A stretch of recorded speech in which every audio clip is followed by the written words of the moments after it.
है, तो हम इस वीडियो के लिए रेंडरिंग फोटो पर काम करना जारी रखते हैं। तो हम पहले सीन पर क्लिक करते हैं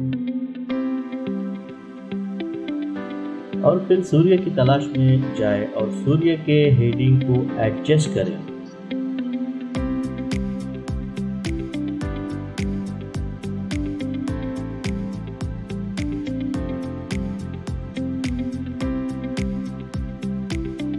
इसलिए इस दृश्य के लिए हमने अभी तक लेंस फ्लेयर का प्रभाव का उपयोग नहीं किया है। और फिर मैं शैडो इफेक्ट में जाता हूँ। आप शैडो कलर समायोजित कर सकते हैं और आप शैडो या फाइन डिटेल शैडो करने के लिए यहाँ क्लिक कर सकते हैं।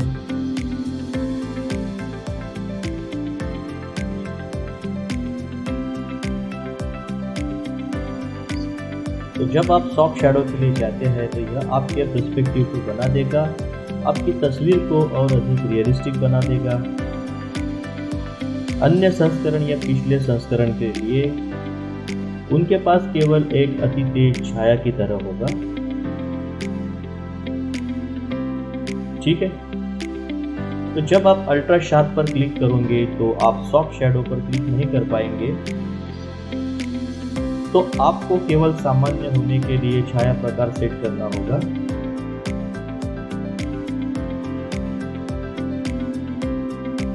ठीक है, और आंतरिक बाहरी के लिए जब आप आंतरिक बाहरी पैरामीटर बढ़ाने के लिए जाते हैं, यह छत की रोशनी को गहरा कर देगा।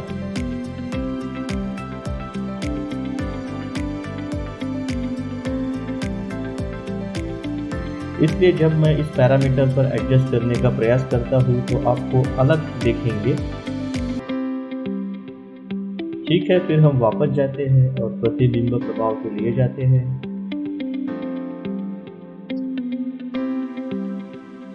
एक और वीडियो होगा कि मैं प्रतिबिंब प्रभाव से पूछूंगा बहुत विस्तार से, लेकिन इसके लिए हम केवल उच्च गुणवत्ता के लिए जाते हैं। फिर स्पीड रे परिवर्तन पर क्लिक करते हैं जो कि सबसे पहले है।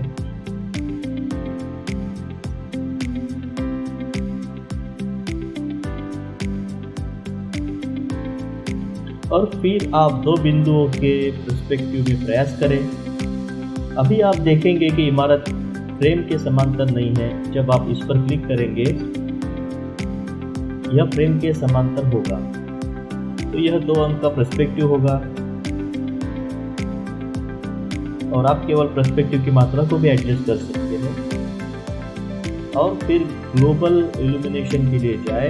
यह आमतौर पर आंतरिक कार्यों के लिए उपयोग किया जाता है। तो इन सीन्स के लिए मैं अभी तक इस प्रभाव का उपयोग नहीं करूंगा। ठीक है, मैंने इसे आपके लिए कोशिश करूंगा। ठीक है, आप सन अमाउंट के लिए जाते हैं। जब आप इसे बढ़ाते हैं तो आप प्रकाश देखेंगे, खासकर छत में। यह बहुत ही उज्जवल दिखाई देगा।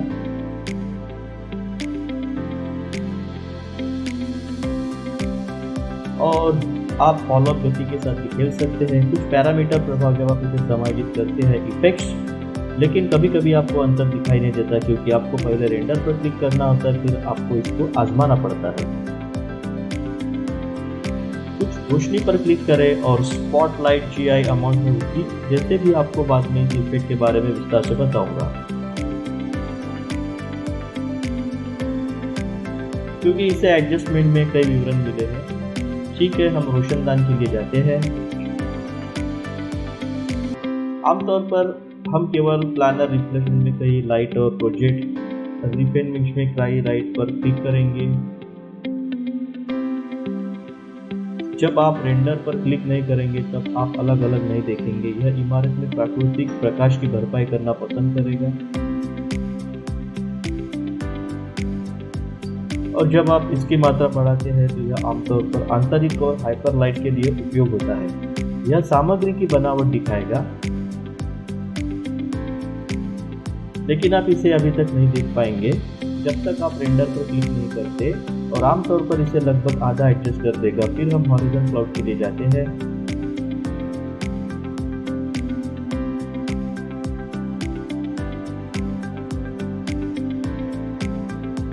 जब आप हॉरिजॉन क्लाउड की मात्रा बढ़ाते हैं तो आप बैकग्राउंड के रूप में बादल को बहुत दूर तक देखेंगे, लेकिन ऐसा इसलिए है क्योंकि हमें कोहरे का असर मिला है।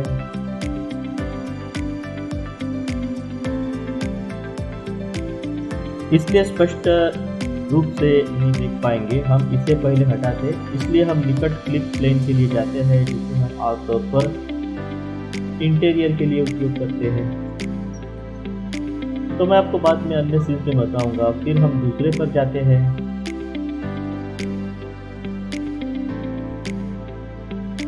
तो फिर हम फिर से प्रभाव जोड़ते हैं। नहीं ना, यह बहुत धीमी प्रक्रिया है।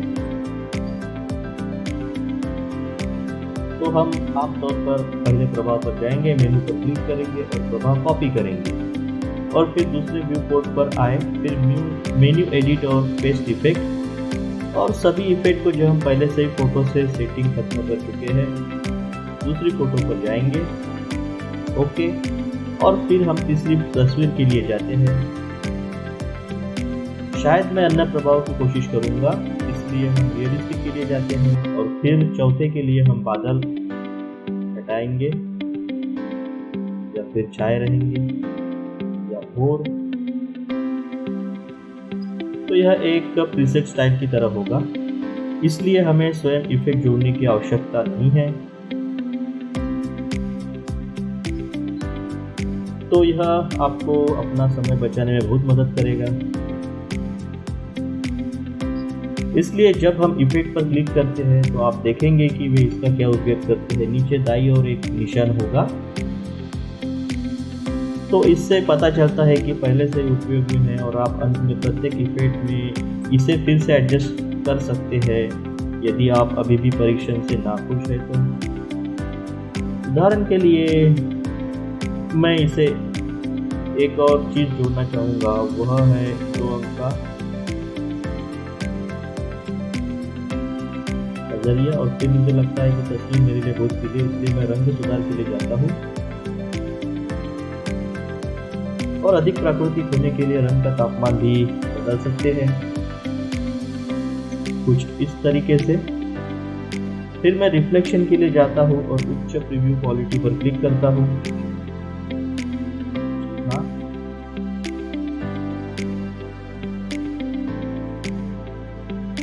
तो यह ऐसा है जैसे वे हमारे लिए जो कुछ प्रोवाइड करते हैं उसमें हम फिर से एडिट करते हैं,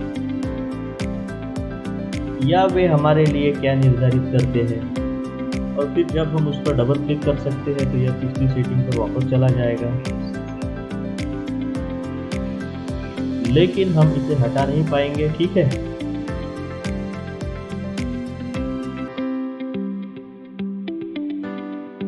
मान लें कि जब हम उस पर डबल क्लिक करते हैं तो यह डिफ़ॉल्ट पर वापस चला जाएगा और फिर जब हम शैडो के लिए जाते हैं और हम ब्राइटनेस को थोड़ा सा बढ़ाना चाहते हैं तो छत बहुत डार्क होती है।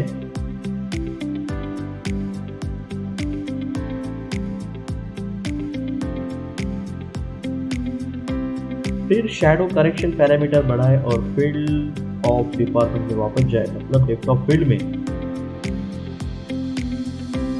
तो उदाहरण के लिए मैं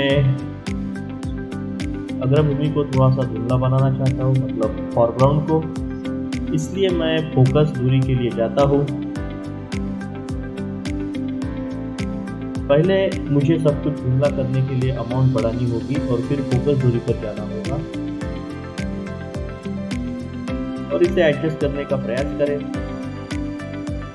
आप कहाँ फोकस करना चाहते हैं?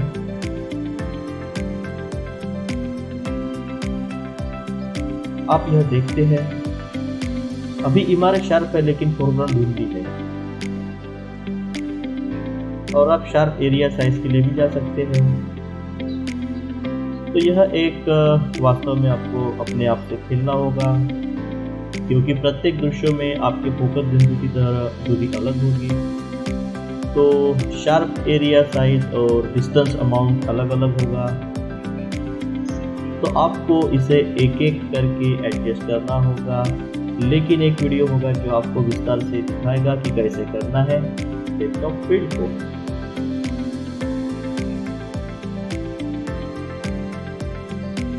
इसलिए फोटो 4 के लिए यह एक ओवरकास्ट इफेक्ट है, तो मैं प्रीसेट स्टाइल से थोड़ा सा एडजस्ट करने जा रहा हूँ। पहले मैं शैडो के लिए जाऊंगा, या शायद मैं सिर्फ सूरज के लिए जा सकता हूँ।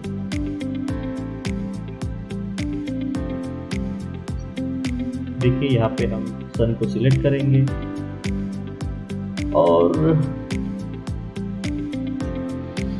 इस तरह से होने के लिए सूरज के हेडिंग को बदल दें।